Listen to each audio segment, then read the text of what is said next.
Hello friends, स्वागत है आपका सीटेट गुरुजी के यूट्यूब चैनल पर। आई होप कि आप सभी अच्छे होंगे और सीटेट की स्टडी में बिजी होंगे। हमने कल जो पढ़ा था आरटी 2009, वो वीडियो आपने देखा होगा। उसमें बहुत सी जानकारियां आपके काम की हैं।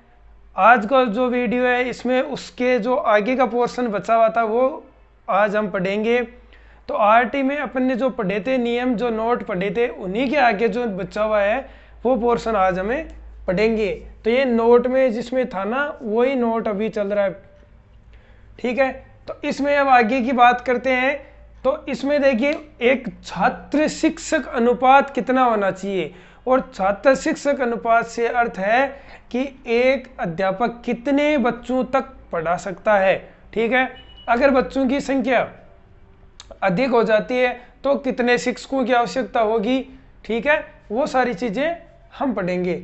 अब देखिए, छात्र शिक्षक अनुपात, अगर हम बात करते हैं छात्र शिक्षक अनुपात की, तो जो कक्षा 1 से 5 है उनकी थोड़ी अलग है, और कक्षा 6 से 8 तक के जो विद्यार्थी हैं उनके लिए अलग है। तो कक्षा 1 से 8 तक के लिए हम कह सकते हैं इसका अनुपात होगा 30:1। इसका अर्थ है कि 30 विद्यार्थियों पर एक शिक्षक होना अनिवार्य है, यानी एक शिक्षक 30 बच्चों तक पढ़ा सकता है। अब देखिए, इसमें क्या है कि जब 1 से 60 तक बच्चे होते हैं, ठीक है, 1 से 30 तक होते हैं, एक अध्यापक होगा। अगर 1 से 60 तक विद्यार्थी हो गए तो अध्यापकों की संख्या कितनी हो जाएगी? 2 हो जाएगी। फिर 30 बढ़ गए, यानी अब 61 से 90 हो गए, तो 61 से 90 होते ही 3 अध्यापक, यानी हर 30 विद्यार्थी बढ़ेंगे तो एक शिक्षक बढ़ेगा।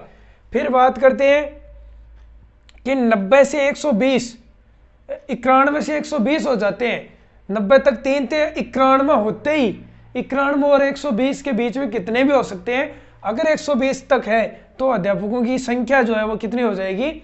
4 हो जाएगी। अब बात करते हैं 121 से 200 के लिए। तो 121 से 200 तक की अगर बात करें तो अध्यापकों की संख्या कितनी हो जाएगी? 5 अध्यापकों की संख्या हो जाएगी। अब इसमें 1 से 5 तक में आपका अनुपात आपको याद रखना है 30:1 होगा। इसमें जो प्राथमिक स्कूल से 1 से 5 ही इस 5वीं तक, इसमें क्या होता है, अगर छात्र संख्या 150 से ऊपर हो जाती है, कितनी? 150 से ऊपर हो जाती है, तो 5 अध्यापकों के साथ में एक प्रधानाध्यापक भी होता है, यानी एक हेडमास्टर वहां पे उसकी पोस्ट आती है। कब? जब बच्चों की संख्या 150 से ऊपर अधिक हो तो क्या है, 5 अध्यापक आएंगे और एक आपका क्या आएगा? प्रधानाध्यापक आएगा। ये चीज आप याद रखोगे। ये 1 से 5 तक की कक्षा के लिए था। अब बात करते हैं कक्षा 6 से 8 तक। कक्षा 6 से 8 क्योंकि बच्चे थोड़े से मेच्योर हो जाते हैं, नर्सरी टाइप में जो 1 से 5 वो छोटे बच्चे होते हैं, फिर 6 से 8 वाले बच्चे थोड़े बड़े हो जाते हैं, समझदार हो जाते हैं, तो उनको पढ़ाना थोड़ा सा आसान हो जाता है। तो उसमें शिक्षक अनुपात कितना होगा? 1 अनुपात, जो शिक्षक छात्र अनुपात है वो 1:35 होगा, यानी 35 छात्र और 1 शिक्षक, ठीक है।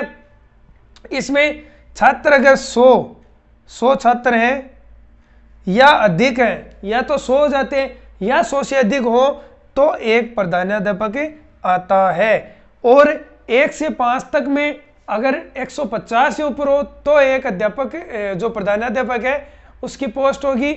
और इसमें 6 से 8 में अगर 100 विद्यार्थी पढ़ रहे हैं तो एक प्रधानाध्यापक की पोस्ट होगी। ये बात थी शिक्षक छात्र या छात्र शिक्षक अनुपात, इसको कह सकते हैं इसकी।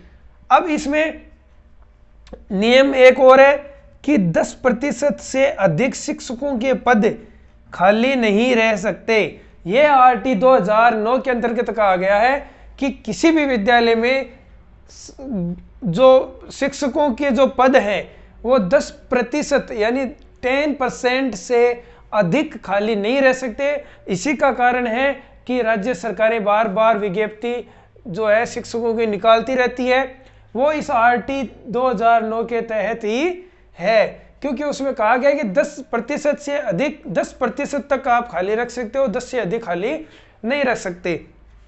ये आ गई। अब बात करते हैं कि शिक्षक के पहले बहुत से कार्य होते थे, शिक्षकों को प्लस पोलियो में भी लगा देते थे, ऐसे ऐसे कार्य थे जिससे शिक्षक वर्ग एक नाराज था। तो 2009 में जब RT बना तो इसमें शिक्षकों के जो कार्य थे, शिक्षक का प्रमुख कार्य तो शिक्षण करवाना होता है, इसके अन्य जो शिक्षण कार्य के अन्य जो अध्यापक के कार्य हैं उन कार्यों को निश्चित किया गया कि इन कार्यों के अलावा शिक्षक को किसी भी दूसरे कार्य में नहीं लगाया जाएगा। तो शिक्षक के अन्य कार्य, अब अन्य कार्य कौन कौन से हैं?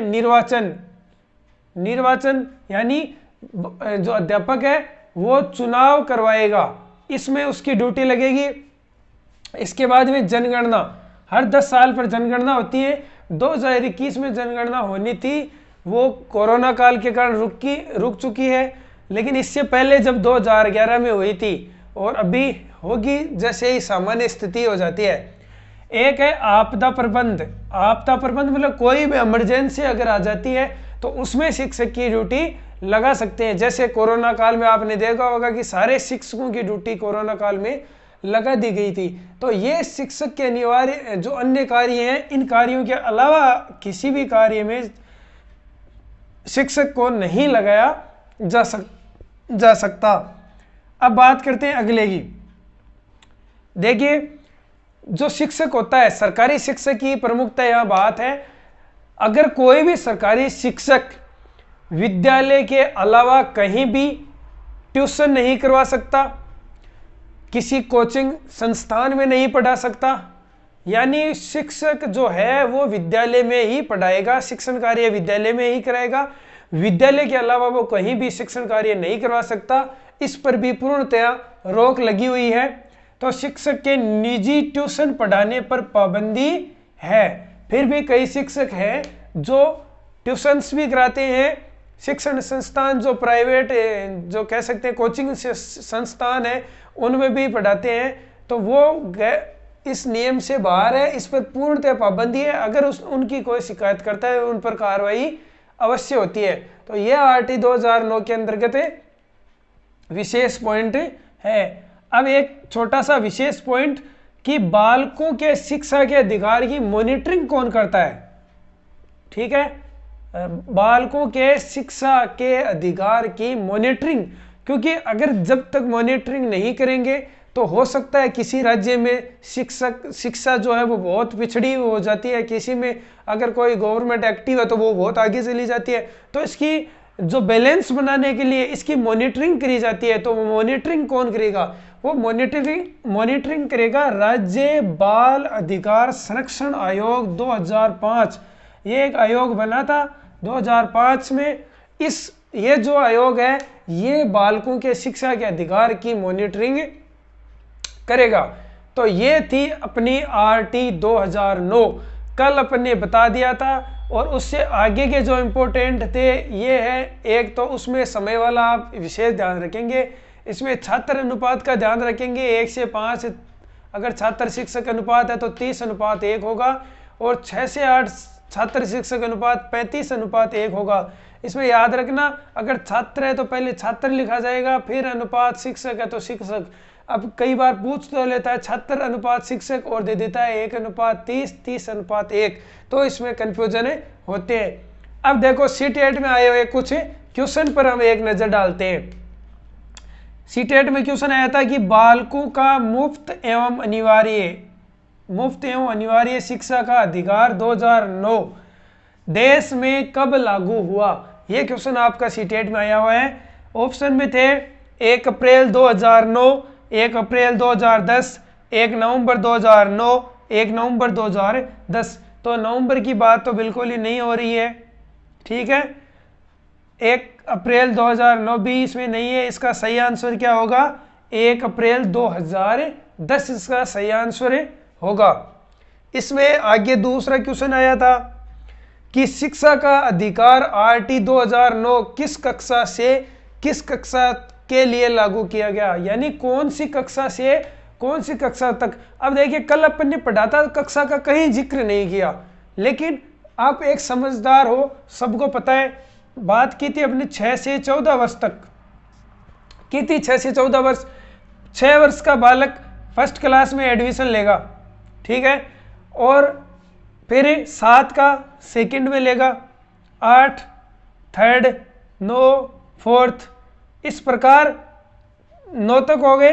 फिर जो बाकी बच्चे हैं, तो इसको कुल मिलाकर हम कह सकते हैं कि कक्षा 1 से लेकर 8वीं तक के जो कक्षाएं होती हैं उनमें आरटी 2009 लागू होता है। तो देखिए 1 से 5 इसमें होता है, लेकिन इसमें ऑप्शन देखिए 1 से 10 नहीं है, 1 से 12 भी नहीं है। फिर अगर 1 से 5 अकेला देता तो अपन इसमें करते, लेकिन 1 से 8 दे दिया तो 1 से 5 इसमें आ गया है। तो 1 से 8 तक की कक्षा में आरटी 2009 जो है वो नियम लागू किया गया। आगे का जो नेक्स्ट क्वेश्चन है जो सीटेट में आया हुआ है, उसमें क्या पूछा गया कि शिक्षा का अधिकार 2009 दिव्यांग, ये एक चीज इंपॉर्टेंट है, इसका शायद अपने जिक्र भी नहीं किया था, लेकिन ये क्वेश्चन के अंतर्गत हम समझ लेंगे। दिव्यांग बालकों के लिए शिक्षा के अधिकारों को सुनिश्चित करता है। देखिए सामान्य जो जनरल जो बालक हैं उनमें 6 से 14 वर्ष तक के यानी 6 to 14 ईयर के जो बच्चे हैं उनके लिए शिक्षा का अधिकार जो है वो अनिवार्य निःशुल्क रहेगा। लेकिन अगर दिव्यांग कोई बालक है तो उसके लिए वो कहाँ से कहाँ तक रहेगा, ये कक्षा ये इस क्वेश्चन में जो प्रश्न है इसमें पूछा गया है। तो देखिए 3 से 18, 6 से 14 वर्ष ये तो कट गया है क्योंकि जनरल में है, सामान्य जो बालक होते हैं उनके बारे में 3 से 18 पूर्व प्राथमिक हो गया, 6 से 22 नहीं, लेकिन इसमें सही आंसर क्या होगा आपके 6 से 18 वर्ष, ये आपका राइट आंसर होगा। दिव्यांग बालकों के लिए 6 से 18 और सामान्य के लिए 6 से 14 वर्ष, याद रखना। फिर कहा गया आरटी एक्ट 2009 के अनुसार प्राथमिक विद्यालयों में शिक्षकों को प्रति सप्ताह कुल कितने घंटे की योजना बनाकर कार्य करना है। कल के जो वीडियो था उसमें हमने पढ़ा था, कल की क्लास में कितना था, 30 घंटे नहीं था, 50 घंटे भी नहीं था, 42 भी नहीं था, कितना था उसमें 45 घंटे था। देखिए अपने जो पढ़ा है सारा कवर हो रहे हैं, जो सीटेट में क्वेश्चन आए होते हैं वो सारे कवर हो रहे हैं, इसका मतलब बाहर कुछ नहीं है। आप ये पढ़ लेना, आरटी का क्वेश्चन आपका गलत नहीं होगा। आरटी 2009 के अनुसार शिक्षक को निम्न में से किस कार्य में नहीं लगा सकते, पढ़ा है अभी थोड़ी देर पहले, किसमें जनगणना में लगा सकते हैं, ठीक है, इसमें नहीं पूछा है, आपदा में लगा सकते हैं, चुनाव में लगा सकते हैं, प्लस पोलियो में आप नहीं लगा सकते, पहले लगाते थे, आजकल 2009 के बाद प्लस पोलियो कार्यक्रम में शिक्षक की ड्यूटी नहीं लगा सकते। फिर लास्ट क्वेश्चन है भारतीय संविधान के किस अनुच्छेद में 6 से 14 वर्ष के बच्चों के लिए अनिवार्य एवं निःशुल्क शिक्षा का अधिकार शामिल किया गया है। कौन से अनुच्छेद में किया गया है, तो आपके किया गया है अनुच्छेद 21A, ठीक है, ये आपका आंसर होगा।